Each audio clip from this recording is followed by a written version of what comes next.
vehicles to ensure control and safety for all our incoming vehicles and for all our guests. For emergency procedures, like in case of emergency, as I've said, exit signs are visible in all our hallways that will lead you to fire exits.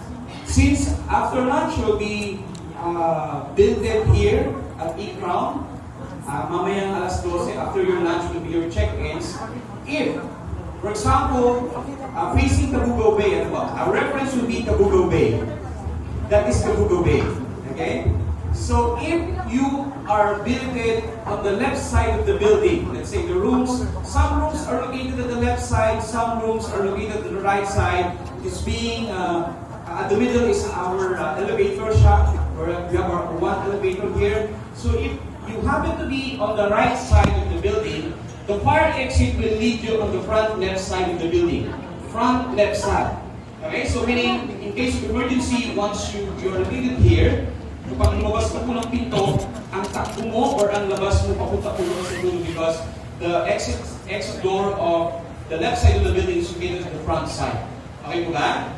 Na-imagine po ba natin? While if you're on the right side, the exit door is on the back. Okay?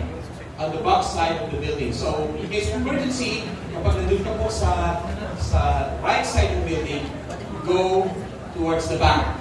And it will lead you to the exit, fire exit, and will lead you going out, going to our main evacuation area.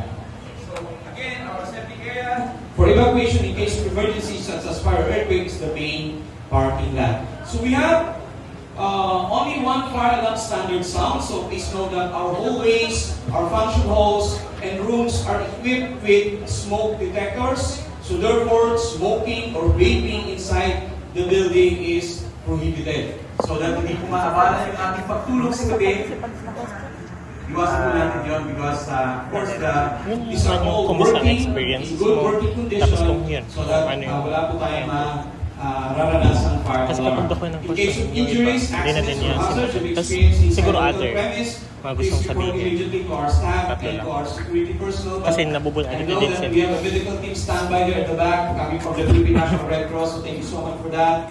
And of course, our emergency contact numbers are all over here, and the signs, so I think also be found with our receptionist and with our security guards. So, kompleto po yan. Safety signages are available inside the building, such as emergency exits.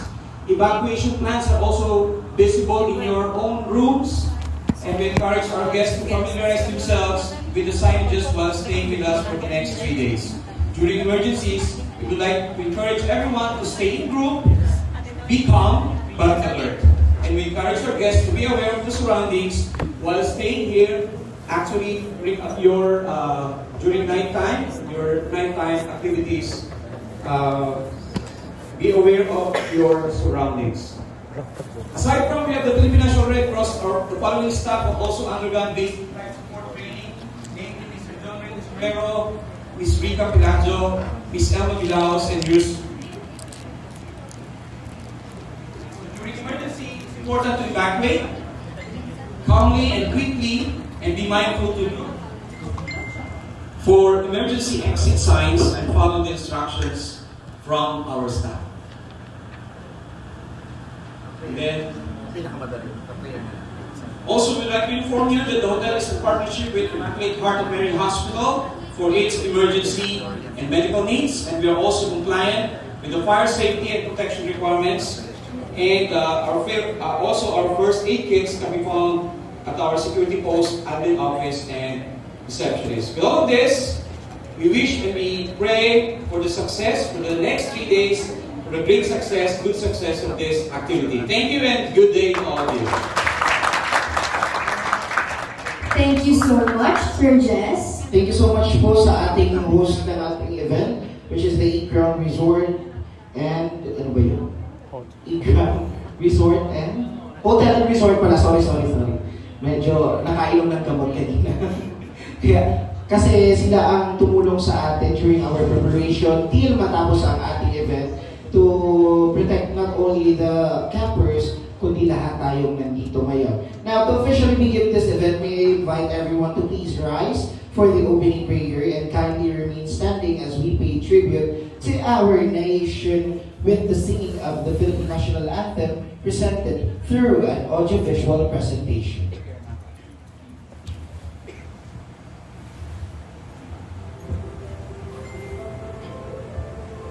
Our Heavenly Father, the fount of all goodness and grace, the cause of wisdom, the source of intelligence, we welcome you, O Lord, to this auspicious gathering of your beloved, who continuously give you thanks for every opportunity to learn something new and become fruitful to the works of your creation.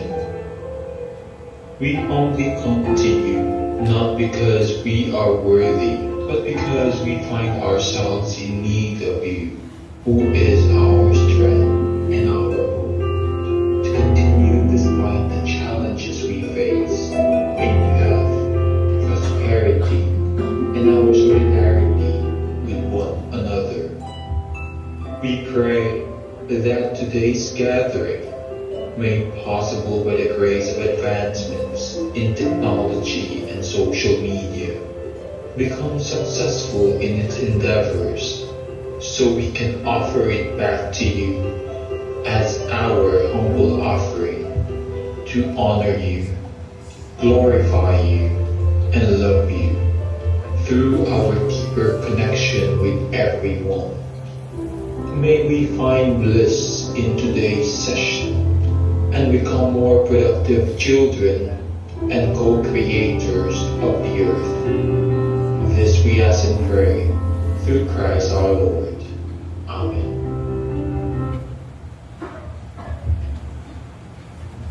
Ng Pilipinas.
You may now be seated.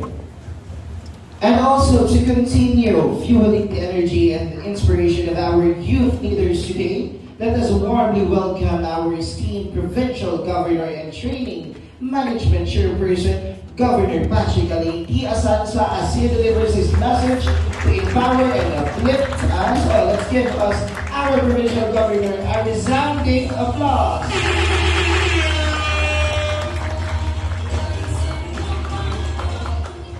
Maray na agad namin sa Gabos, sa Gilibanan sa Tinutan, si aking PBM Roy Garcia, aking PBM Joy Tamayo, siyempre ang representante ng DILG, si Sir William J. Alea, and ang sa tuyang PYDO, Magisunod na ako yan, si Sir Pastor Ino. Dave. Pastor Ino. Tama, no? Dave, Filipino. Okay, so, si Dave Nuevo, kati orient niya ako, bago akong gobernador, igunaaning programa na piapod na SAHA. But sa rong trivia, kang representar ni sa kuya ni Dave, nire-purpose ko basically yung SAHA and turn it into civil. For your information, kan ako na sa Manila, I was the youth organizer of the Marlene team. So yung civil that we have is actually patterned after yung grupo ng kabataan na si Vice President Lenny Robredo para maging Vice Presidente. So, pattern ito naman sa saindang programa. Actually, apat yan. Binhi, Sibol, Yabong, Ani. So, but I did not get the entire module. Ang pagsabi ko sa Dick na sundan yung Sibol, which is the most important module naman sa apat na modules na giniguni for the youth that supported Ma'am Lenny Robredo. So yung programa na inaagihan nyo, napakagayon dahil it was really designed for us to have empowered youth development and ultimately positive community shared knowledge and meanings for good governance and nation building. So yung hopefully after the encampment, iba kita rin takeaway na magayon. And just to share with you, twice na napuno ang Araneta Coliseum during the time that I launched this sa Quezon City, napuno din puro youth. 2 beses. And all those youth supported Lenny Robredo for Vice President. And we are hoping na beyond politics, ang mahiligta, symbol lang si Lenny Robredo. But what we really want is good governance. What we really want is true development in our province.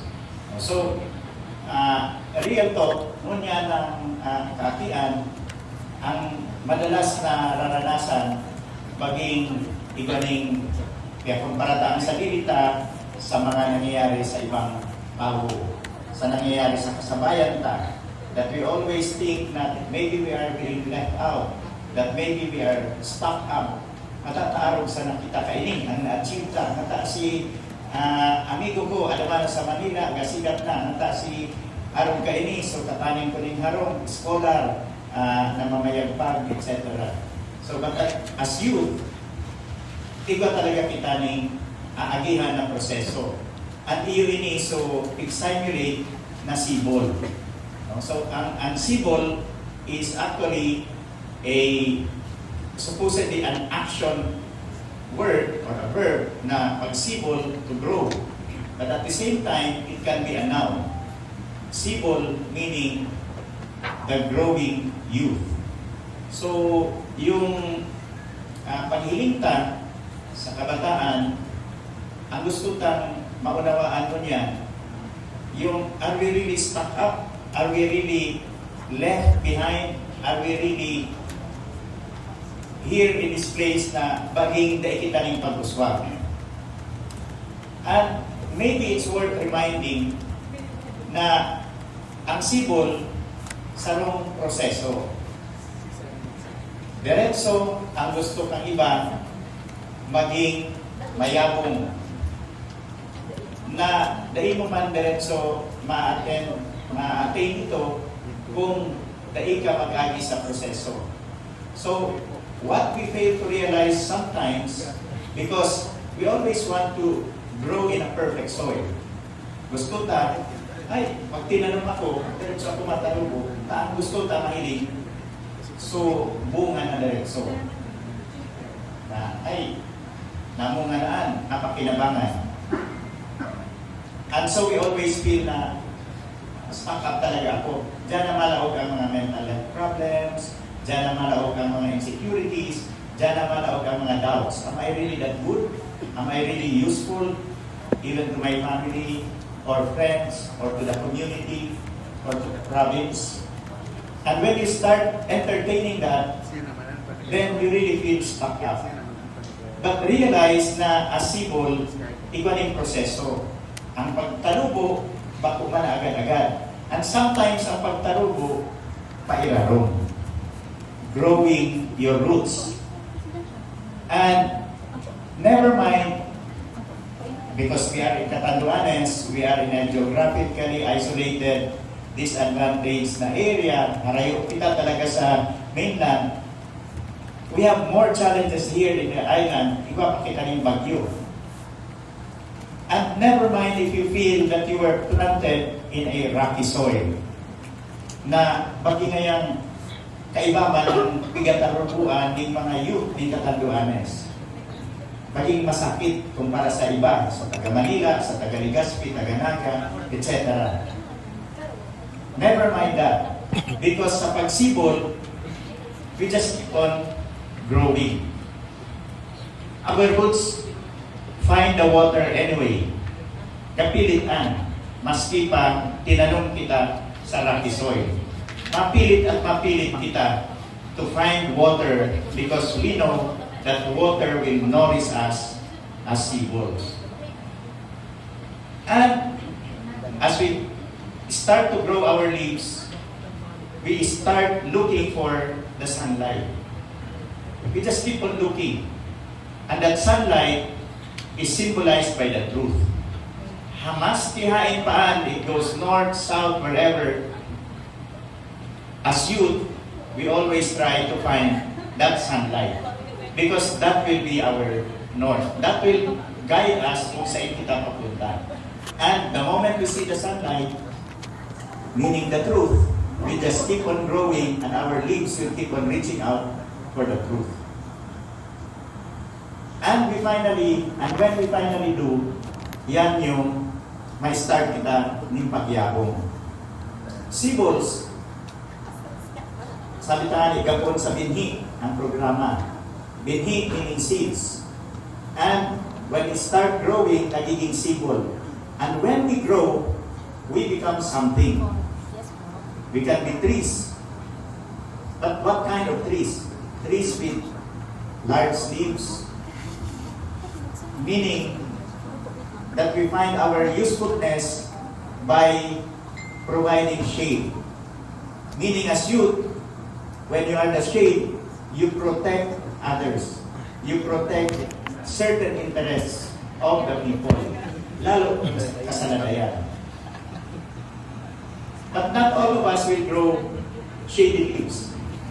Some of us will become more creative, more innovative as youth. Lalo na kamo ang talento nyo kasi digital natives kamo, mas madali kamo makapag-create in this AI world. And when you do so, you become creators and therefore you bear fruits. And that becomes your purpose. But many others, and that is where the challenge is, many others will not be seen to be bearing fruits or having large shades. Because actually some others are taking deep roots. And sometimes, bilang youth, namamatitaan, ang nahihiling ta, maging day man ako ga tarupo, maging day man ako ga agwanta. But we fail to realize that we as youth are really taking deep roots, reaching farthest down the earth, where we can actually have access sa mga nutrients sa soil that will make us stronger. So, yun ang mensahe na gusto kong ipahatid sa ito. I don't know if you watch The Answer, trending siya ngayon sa Miss World Asia, si Asia Simpson, Rose Simpson, nananggan na pasana. No? Anong sabi niya? Culture, heritage, that's your roots. Knowing what Catanduanos stand for. Knowing who Catanduanos really are. Yung unique sa to. That's growing down your roots. And chances are, when you know your roots, you will be the strongest tree that can withstand the strongest storms. So, sa ngunyan, as youth, we hope that you see your worth. We hope that you find the sunlight, and that's the truth. And the truth should never be buried and overruled by all the noise of fake news, of information that are being fed to you just so certain interests overrule the interests that you must protect, and that is the interest of the people of Catanduanes. And when you bear fruit, make sure that those fruits are useful to others. Kasi ikaw yung mga prutas na nailing pakinabang. Ikaw yung prutas na nalalapay. Ikaw yung prutas na nagagamit sa bako talaga iyo ang purpose mo. So I hope that at the end of this session, above everything, yung pag-take roots nito ang mas maging prioridad. Because eventually, the sweetest fruit, the largest shades that you can grow are the ones that are anchored with the deepest roots. And one day, people will think of your generation in the same way that our generation is being looked at right now. Ano man kaya ang henerasyon na? Puro naging hippie. Ano man kaya ang henerasyon na? Puro sarayaw. Maura kaya ang henerasyon na? Talagang iwasin na rin sense of purpose. Kada ko lindang nagibo para sa Islam. One day, the next generation after you will look back and look at you. And once you realize that you have taken the deepest roots to support the sweetest fruits and the largest shades in this island, you know that you, as Sibols, were planted maybe on rocky soils, maybe in not so perfect soil, but certainly you have weathered the storm. So kamo, as Sibols, we look at you as the most productive and May mga nag-back most out ng hopeful mapinsan, so tepan siya. youth of your generation. And we hope na sa pagkatapos ng sessions na ini,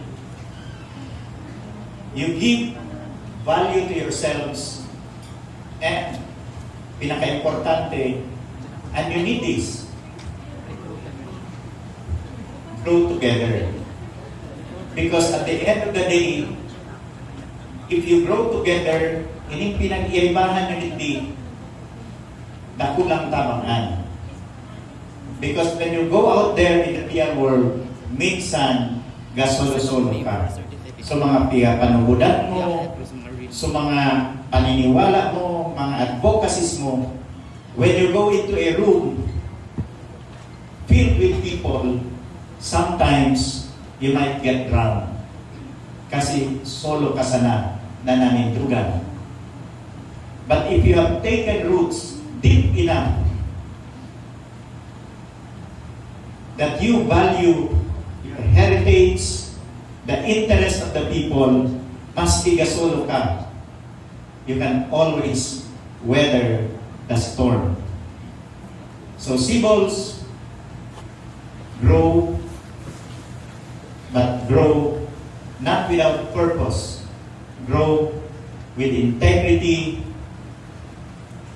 with that intention to serve the people, and most of all, grow in the light of the truth.